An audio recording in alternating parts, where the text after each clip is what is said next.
the great Brad Muller. It's a busy time of the year for you, and unfortunately, it's wrapped up for Derek. You know, he just gets to do baseball now, so he's going to get a little lazy on us. But not Brad Muller.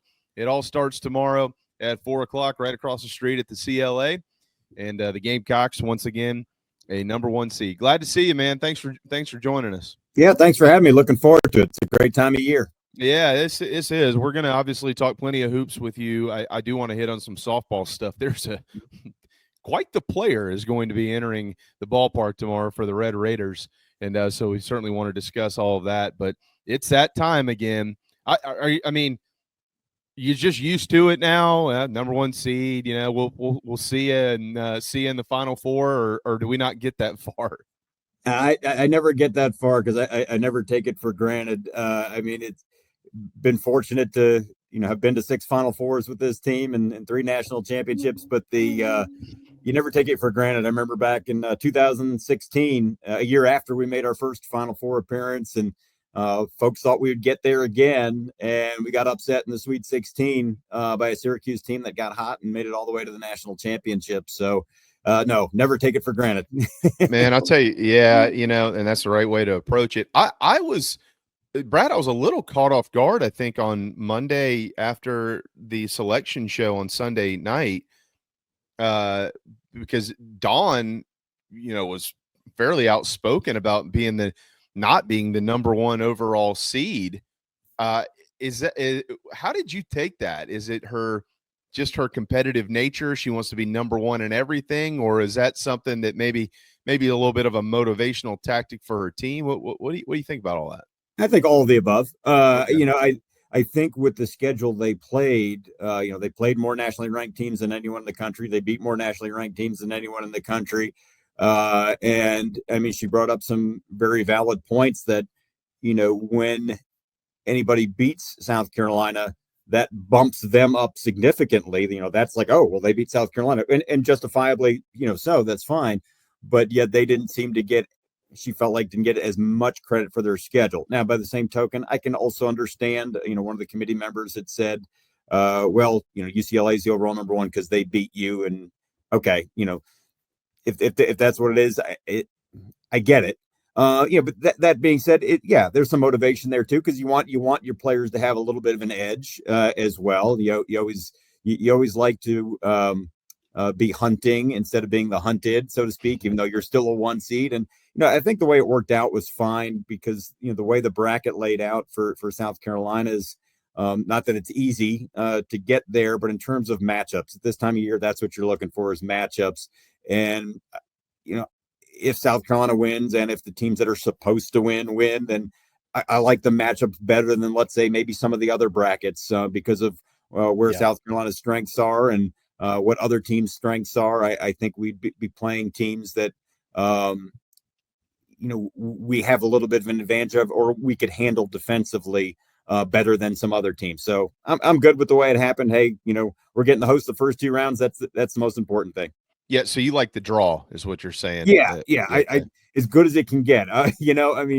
Eventually you're gonna play teams that are good enough to beat you, and sometimes that can come early. People forget in 2017 when the first year the Gamecocks won the national championship, they almost lost in the second round. I think it was Arizona State gave them a run for their money, and we had to come back in the fourth quarter and win it. And you could see something similar here. No disrespect to Tennessee Tech, who South Carolina should handle tomorrow, but in the second round, it's an intriguing matchup with Utah or Indiana, the other teams in our bubble here. 2 teams we did play last year.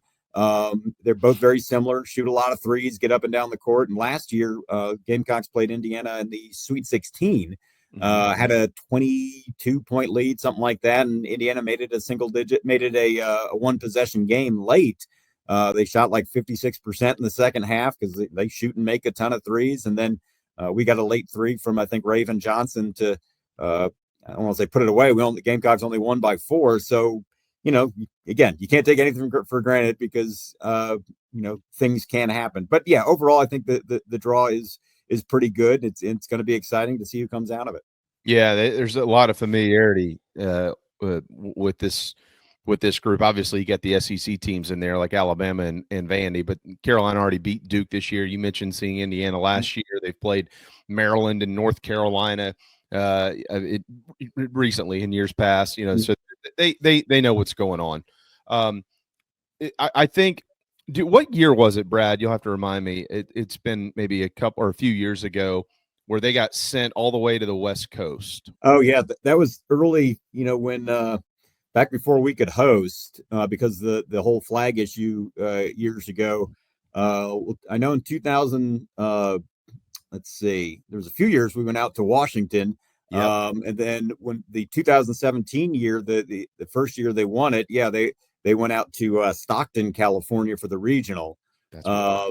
And that was not a lovely place. I can go ahead and tell you. No, sorry for people that live in Stockton. That was not fun. They won that. We flew straight to Dallas from there for the Final Four. But yeah, they got sent way the heck out there. So I'm glad we're not heading to Spokane if we make it to the Sweet 16, because that's a heck of a flight. Well, I remember when all of that was going on, and that was a major talking point. Dawn was not happy. The SEC was not happy. If I remember correct, you stop me if I'm wrong here. I'm going to paraphrase a little bit, but I do believe, and I remember talking to Debbie Antonelli about this, and she said Dawn is exactly right. They would never do that to UConn. Yep. And here's little piddly old South Carolina. Maybe they just didn't realize what she was actually in the middle of building. But that's not happening now. Like they're going to go to Birmingham. Yeah, no, and people, the more you consistently win, then people know what's up, and they know, okay, yeah, if we send, South Carolina's led the nation in attendance for what, like 12 years now, that if you send them to a place their fans can drive to, they are going to drive there en masse and sell tickets, and that's what you want. So while they would never say it publicly, yeah, they want teams like South Carolina to win and get to the regionals so they can sell a whole bunch of tickets, and it looks better on TV as well when you've got fans in the stands, as opposed to, if something bad happened and you got teams that are from nowhere near there and you've got 12 people in the arena. Yeah. No question. I do find it interesting also, another little side nugget about, Dawn. One of the things about that I've always just really admired about Coach Staley is that she, when it comes to basketball, always has the bigger picture in mind. Brad, I'm trying to, it might have been just as early as last year. It might have been maybe Norfolk State or something like that, where she had, let I think she went into their locker room and talked to him after they beat them. They Yep. let them tour the facilities. You're obviously around all this. I'm sure there's more examples of this that I'm missing, but like what I'm getting at here is Tennessee Tech's going to be here tomorrow. Tennessee Tech is not going to win the game. They're going to get beaten. They know they're going to get beat, even if they don't want to openly say that.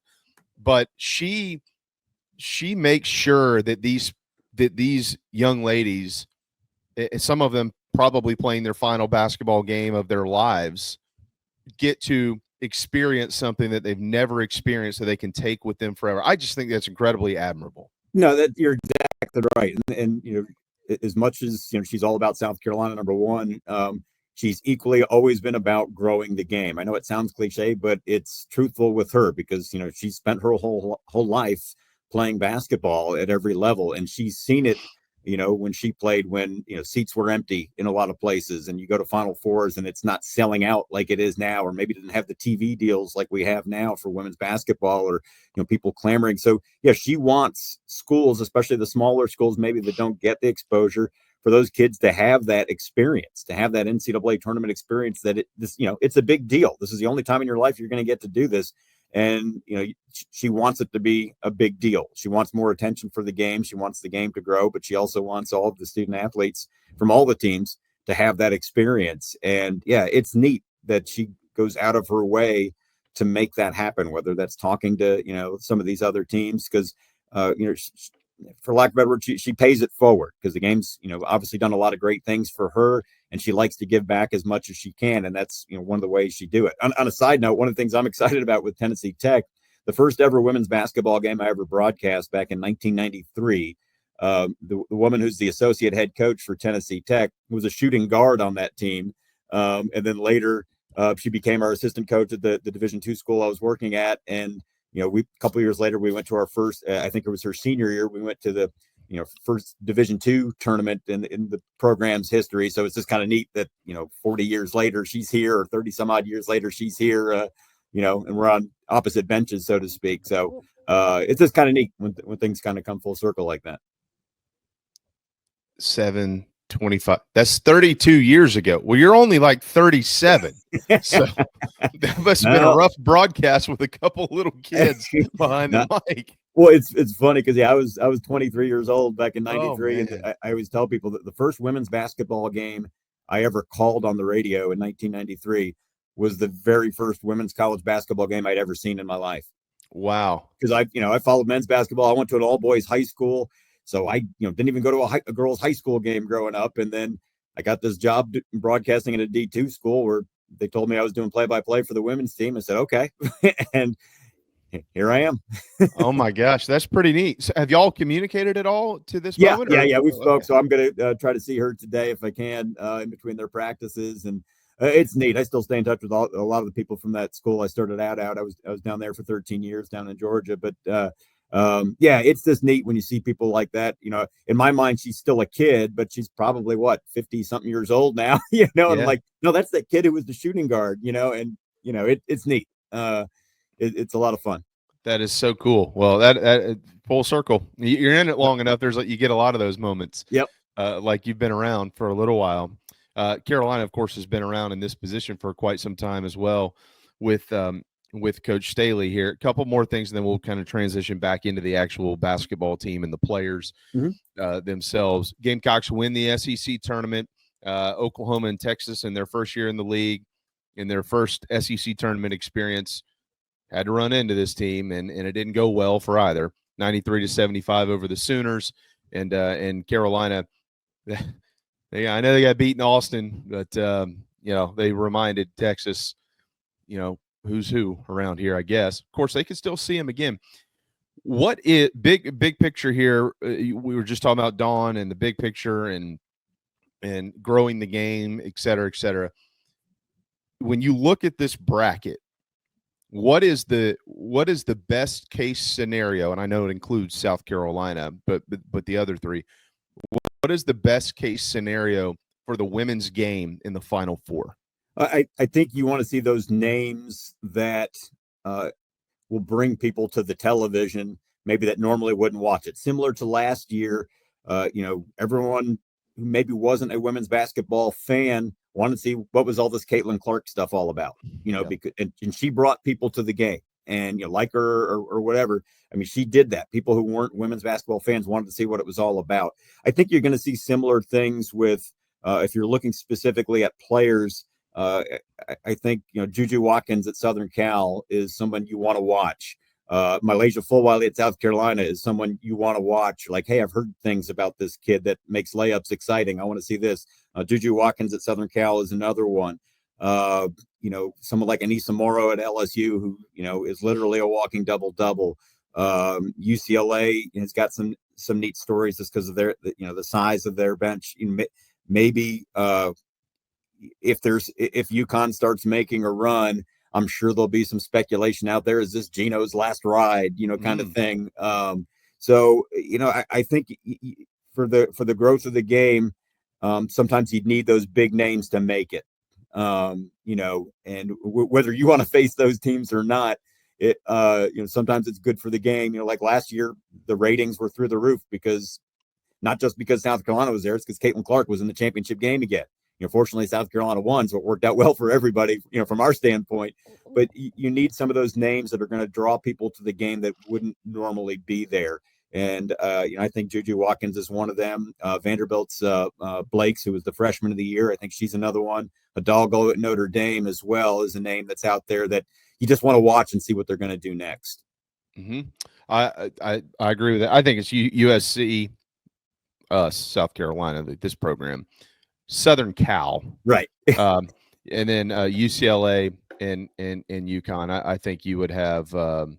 I think that would have been phenomenal, but UConn got put into the region with Southern Cal, right? So that would be a fun matchup. Yeah, that would have been the four. That's what I was talking about last week. If you could have figured out, But so then now you got Texas, over there trying to screw things up for everybody.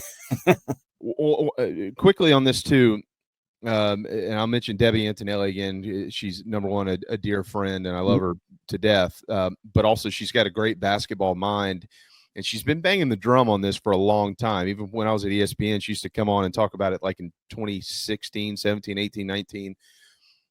This year, the Final Four is in Tampa Bay. Love Tampa, beautiful place. But she has said forever, we need to send the Sweet 16 and the rest of it to Vegas in the women's game. Put it on this. She's like, I'm not talking about from a betting standpoint, although obviously we know that. But Vegas sparkles. Yep. She's like, the Sweet 16 to Vegas for the women's game. It's cheap flights from all over the country. There's plenty to do. And it rings. There's a ring to it. Much like with Omaha and baseball, or softball in Oklahoma City, or whatever the case may be. What do you think about something like that? You've been everywhere with Carolina basketball. Either way, I can see the draw there, because there's people that would want to go there because it's Vegas, and if you could certainly sell the idea that flights are cheap, it might be difficult for some who are accustomed to driving. From a South Carolina standpoint, we played in Las Vegas earlier this year to start the season, and I was shocked at how many South Carolina fans booked flights and came to that game. And that was just a single game against Michigan. It was shocking to me how many people were there. So I think that certainly has legs. We're going to be playing in a tournament to begin the year, or somewhere in November next year, in Vegas again, with 4 teams, and a lot of them are Final Four-ish kind of teams. So that's becoming more of a thing in terms of using Vegas to promote women's basketball. So, she's probably not far off on that. By the way, I used to do a couple of games on TV with Debbie back when the SEC Network first launched, and working with Debbie is like stealing money, because she's so good at what she does. It's just like, welcome to Colonial Life Arena, Debbie, and just let her do her thing, because she knows more than any of us. And I used to always laugh when I worked with her, because it was like stealing money. 100%, dude. She's so good. She is so good at it. She's calling obviously the men's tournament again this year, and she's a pro. She's as kind as anybody. Yeah, I'm with you, man. I think the world of Debbie and her whole family. They're just awesome. I'm glad you said that, Debbie. If you're listening, we love you. All right. Who I know we talked about the draw being good for South Carolina here, but is it Duke, or who gives you some pause here, maybe from a matchup standpoint, that could get in their way of getting to the Final Four? Yeah, it's real interesting, because Duke is a really good team. We saw them earlier this year. The Gamecocks did beat them, but they're good. I think Vanderbilt's got a shot. Vanderbilt, would play Duke if they win. With Blake's the freshman of the year, and with Camille Pierre, they've got 2 players on the same team in Vanderbilt that are averaging better than 20 points per game. I don't think anybody has that. And they're good. So that's a team that could make a run in South Carolina's bracket.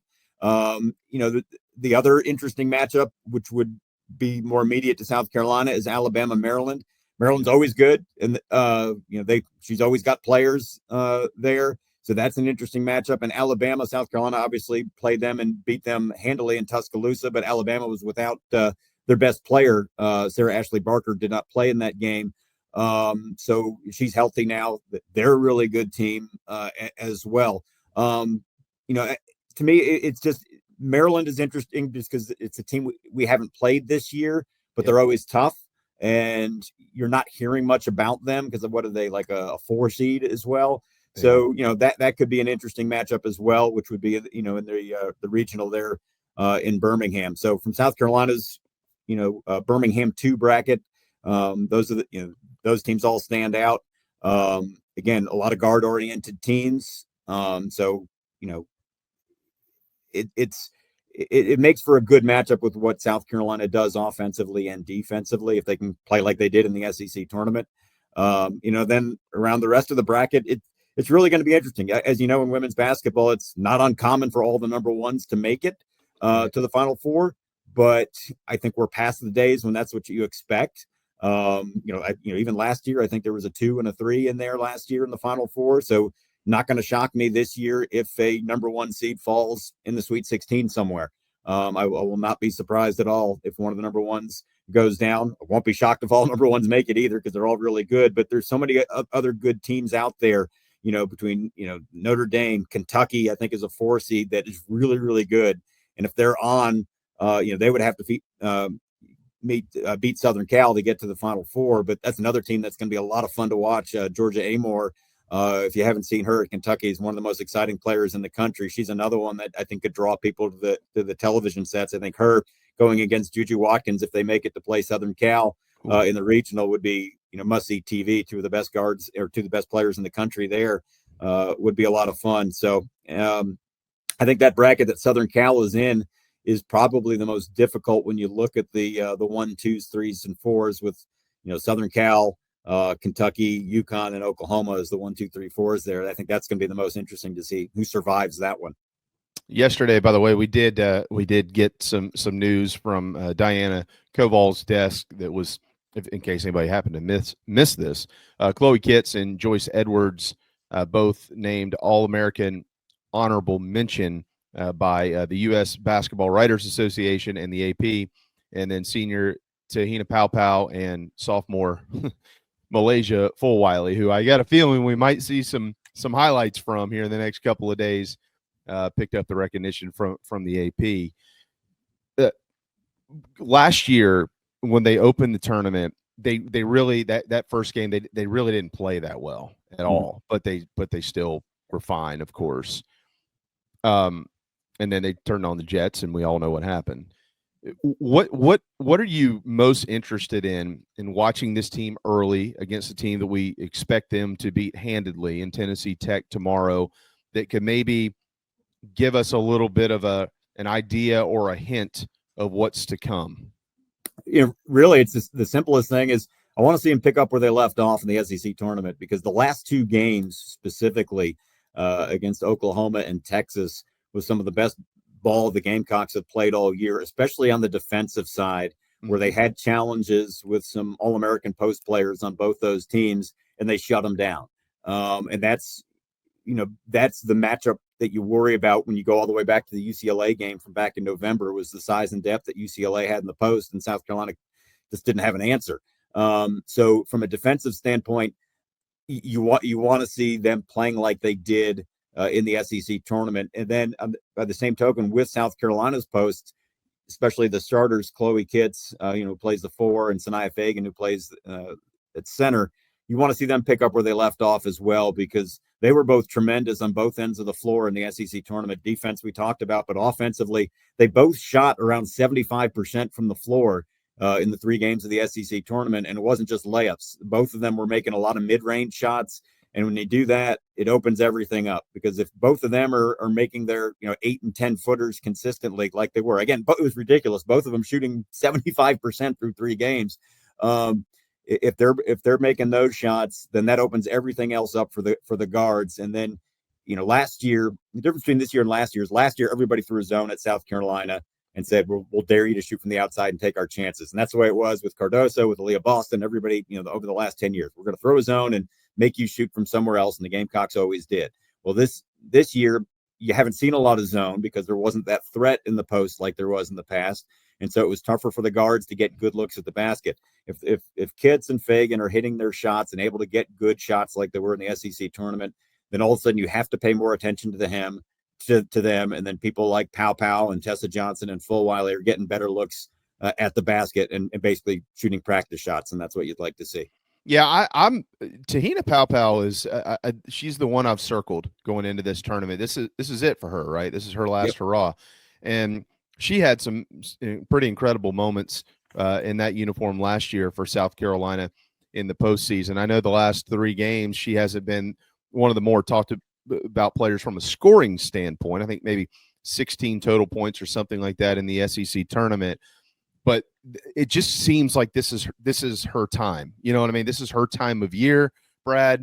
These are her final moments in that uniform. I mean, whether they win a national championship or not, we'll see. But I feel like the best version of Tahina Paopao is going to be seen starting tomorrow. Yeah, you hope so. And again, I think it comes down to, the one thing I've always liked about her is her shot selection is normally very good. She's not one that's going to jack up a three, early in the shot clock just because it's there. She's driving to the basket more this year than she ever has. And again, out of need because of the way teams are defending South Carolina now. But yeah, she's a fifth-year player. She's done it before. You want to see her knock down shots, especially when they're not well contested. You need to knock down shots like that aren't terrifically contested.